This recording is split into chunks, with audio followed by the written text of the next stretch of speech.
गोटे थर श्रीक्षेत्र फेरी आसते सारला श्रीक्षेत्र में एतिक दिन रही रही सारला दास अभ्यास हो जाता महाप्रभु जगन्नाथ को प्रत्यह दर्शन करवा। एठी आसी सारला चंडी आगे से दुख कहले कहले माँ लो श्रीक्षेत्र आसला दिन ठारू आउ जगन्नाथ को मुझे देखनी।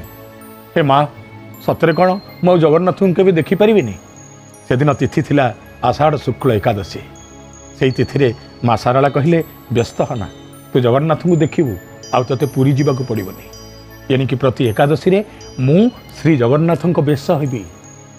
भाभी पारुचंती सारला निजे निजर रत्न सिंहासन उपरे सारला दास को पवित्र एकादशी तिथि रे श्री जगन्नाथ बेश दर्शन देले। आज भी जेकोसी एकादशी रे आपण झंकड़ जीवे ताहले झंकड़े देखिए माँ सारला श्री जगन्नाथ बेश भक्त मानू दर्शन दौरान। कि आश्चर्य कथा कहले